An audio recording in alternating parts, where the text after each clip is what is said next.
Welcome to this episode of NACD's BoardVision.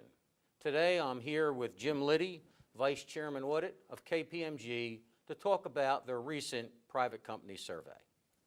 Jim, before we get into the details, I noticed that it's entitled Private Company Survey. Tell us a little bit about what makes it a private company as compared to perhaps the public companies. Thanks, Ken. It's a pleasure to be here with you today. But at KPMG, we have a very vibrant and large audit practice.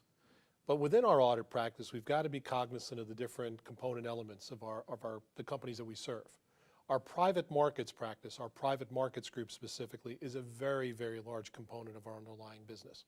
And we wanted to actually direct some intellectual capital towards the private markets practice to understand some of the attendant needs and issues for our private company clients.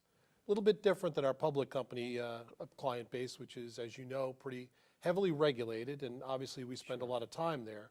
But we wanted to devote some special attention to our private markets group practice and try to identify and articulate some of the needs and attendant issues of those companies.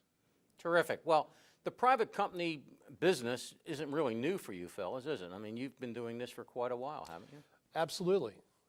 As I said, our private markets practice is pretty large at KPMG. We are very proud of our record of serving private companies. But again, we recognize that private companies are not public companies. Right. And there's different needs, there's different issues, there's different ways of looking at the business. And certainly from our vantage point as auditors, there's different ways of approaching private companies and meeting their needs and their expectations. Well, that sure makes sense to me. Jim, the survey was really interesting, and one of the things that we noticed was there was a great amount of optimism about growth. Growth both in terms of profits, revenue, but also, especially in today's environment, an awfully lot of folks, I think the majority actually, thinking about hiring additional staff. Tell us a little bit about that, Jim. Yeah, those results, Ken, they were very, very encouraging. And at face value, there was a little bit of surprise there. But when you delve into the responses themselves and you talk to some of the folks that participated in the survey, you get that clear sense of optimism. In some respects, that optimism is grounded in the fact that they can actually move in a more nimble fashion than their counterparts in the public company environment. Maybe it's less regulation. Maybe they feel there's less attention relative to compliance-related activities. But you go across the gamut of the private company universe, you have different companies at different stages of their life cycle and development. But that clear sense of optimism came shining through. And then the point that you specifically made in terms of the prospect for job growth, that was particularly encouraging. That's really great. Just to see that kind of optimism in today's economy is just wonderful. One of the interesting aspects with all that optimism, were you able to focus in on any issues that seemed to be impediments to growth, Jim?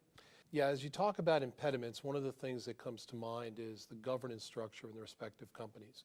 Again, they're at various stages of development, from early stage to more mature companies. Certainly some of them are also getting ready to become public companies themselves. And I think as a company grows, it gets larger, it moves to a different level of maturity. There's more of a governance structure that manifests within the companies themselves.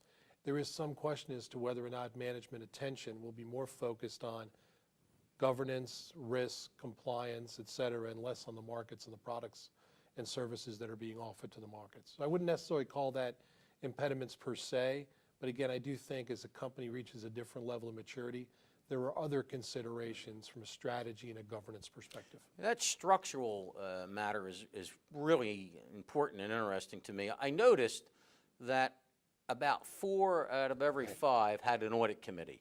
Can't say I'm particularly surprised by that, but I was a little surprised that only about half have a nomination governance committee. So tell me a little bit, how are they doing board building with only about half of them having a nomination governance committee? Yeah, it's a very interesting question. And again, it goes back to where these companies are in terms of their life cycle.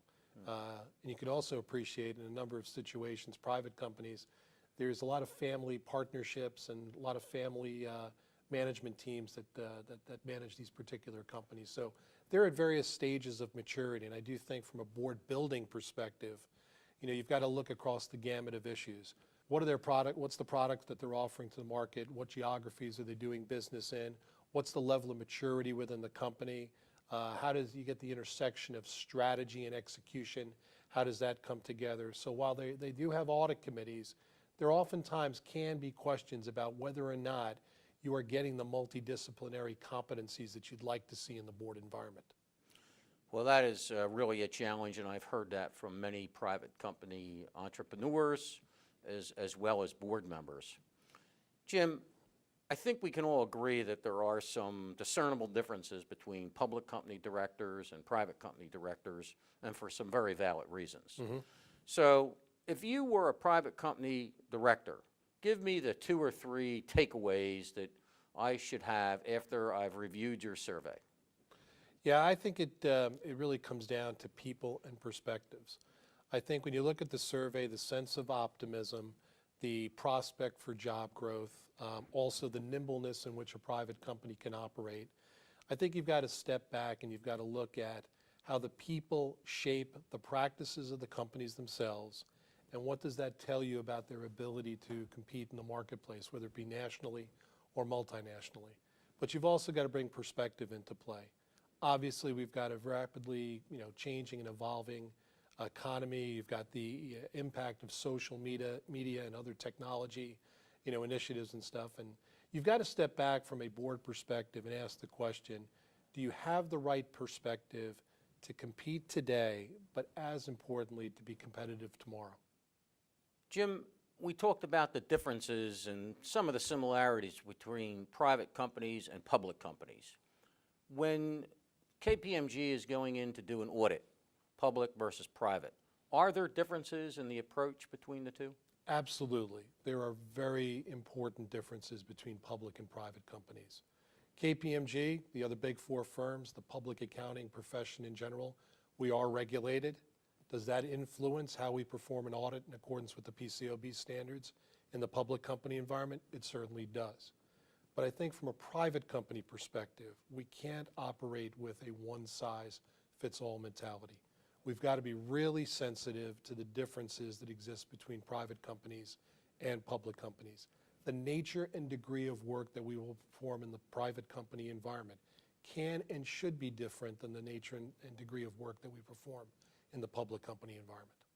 So while there's certain flexibility required because of the specificity of the company, it is still a very robust audit at the end of the day. Absolutely. It'll still be performed in accordance with generally accepted auditing standards, and I think there's a level of confidence and reliability that comes from an audit prepared in accordance with GAS. But again, if you think about operating in a public company world, what our private company clients are dealing with is sufficiently different to warrant a different approach from an audit perspective.